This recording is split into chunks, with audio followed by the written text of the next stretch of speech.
On the morning of October 27, 2018, the quiet Pittsburgh neighborhood of Squirrel Hill, a historic center of Jewish life, was shattered by unimaginable violence. 11 worshippers were murdered and 6 more wounded inside the Tree of Life Synagogue, marking the deadliest attack against the Jewish community in American history. This is the story of the man who committed that atrocity, the years of radicalization that fueled his hatred, the minute-by-minute account of the massacre, and the long legal battle that ultimately ended with one of the rarest sentences in modern American justice. This is the story of Robert Bowers and the Tree of Life massacre. Welcome to Propedia Media. Robert Gregory Bowers was born on September 4, 1972, in Pennsylvania. His childhood was marked by instability and trauma. When he was just 1 year old, his parents divorced. At age 7, his father died by suicide while awaiting trial on a rape charge. As Bowers grew older, he struggled severely with mental health. Records reveal repeated psychiatric hospitalizations beginning at age 13. He attempted suicide multiple times, tried to ignite flammable aerosol at his mother, and became increasingly aggressive. Between 1985 and 1986, he spent nearly a year in psychiatric institutions before being discharged. He attended Baldwin High School but dropped out before graduation. Later, he worked as a trucker until 2002. Neighbors would later describe him as a ghost, someone who rarely interacted with others. By the 1990s, Bowers' political views began shifting dramatically toward the fringe. He became a fan of right-wing radio host Jim Quinn's program The War Room, a show steeped in conspiracy theories, including fears of a United Nations takeover.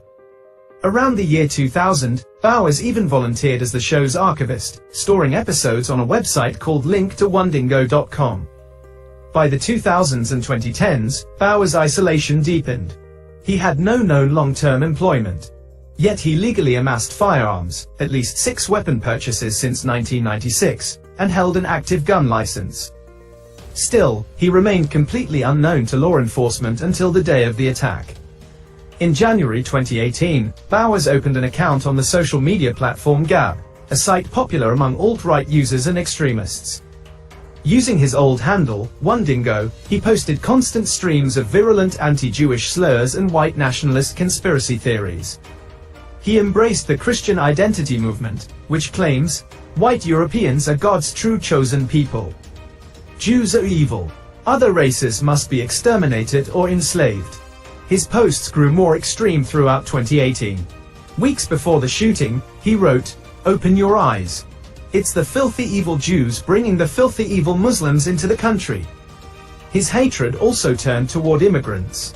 In late October 2018, he fixated on the Hebrew Immigrant Aid Society, HIAS, posting, "HIAS likes to bring invaders in that kill our people. I can't sit by and watch my people get slaughtered. Screw your optics. I'm going in." These would be his final public words before the attack. If you're tuning in for the first time and want to explore more unbelievable real-life stories like this, make sure to subscribe to Propedia Media. These narratives are true, and they expose some of the darkest sides of human behavior. It was a Saturday morning. 3 congregations, Tree of Life, Dor Hadash, and New Light, were gathered for Shabbat services. Normally, about 75 people might attend. On this day, just 22 were present. At 9:45 a.m., Bowers arrived at the synagogue in a car loaded with weapons, a Colt R-15 style rifle, 3 Glock .357 pistols, hundreds of rounds of ammunition. At 9:49 a.m., he made his final Gab post. Moments later, he stepped out of his vehicle, aimed at a synagogue window, and opened fire. What followed was nearly 20 minutes of terror. Bowers entered through shattered glass, shouting, "All Jews must die." First victims, doctors Jerry Rabinowitz and Daniel Ledger, ran to help, believing someone had fallen. Bowers shot Rabinowitz dead and severely wounded Ledger. Others who approached the gunfire, Irving Younger and Cecil Rosenthal, were also killed. As worshippers barricaded themselves inside bathrooms, closets, and storage rooms, Bowers moved room to room, executing victims at close range, including elderly worshippers hiding in the basement. In total, 11 people were killed. 6 were injured, including 4 police officers. Despite being shot multiple times by SWAT, Bowers surrendered at 11:08 a.m., telling officers, "I want all Jews to die. They're committing genocide against my people." Bowers was hospitalized briefly, then appeared in federal court on October 29.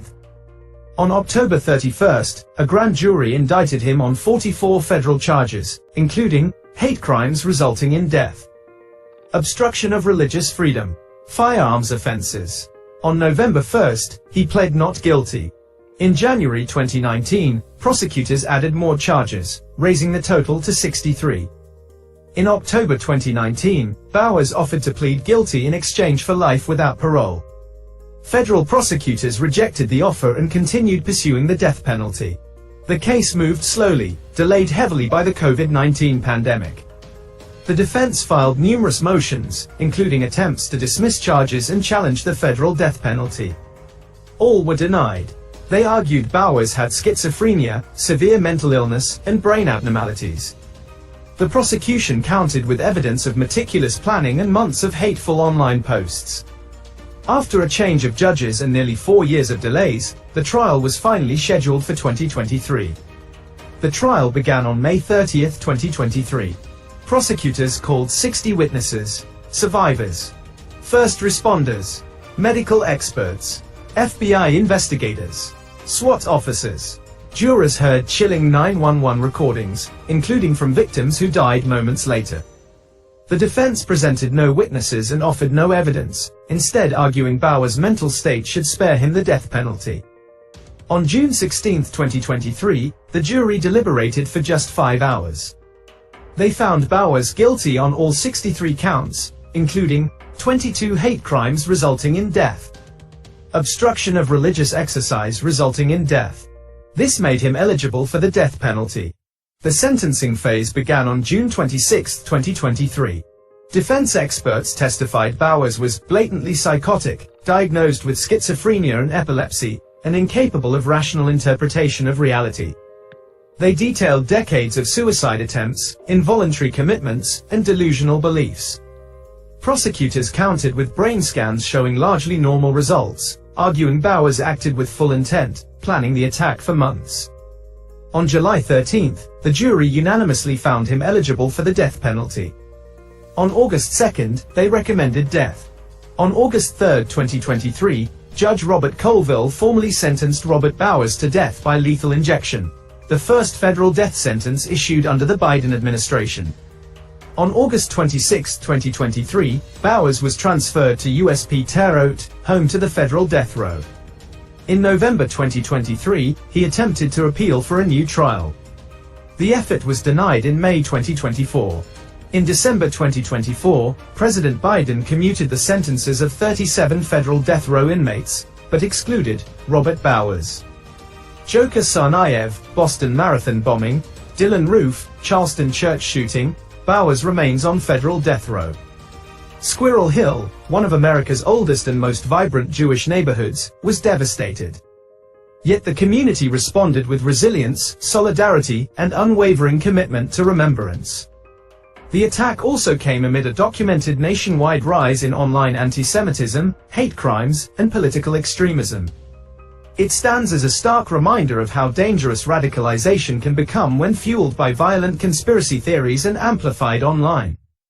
Robert Bowers' life was shaped by trauma, isolation, and delusional hatred. But his choices, meticulous, intentional, and fueled by extremist ideology, led to the deadliest anti-Semitic attack in American history. 11 innocent lives were lost. Hundreds more were forever scarred. And a community still mourns. This is the story of the Tree of Life massacre. A story we must never forget. This is Propedia Media.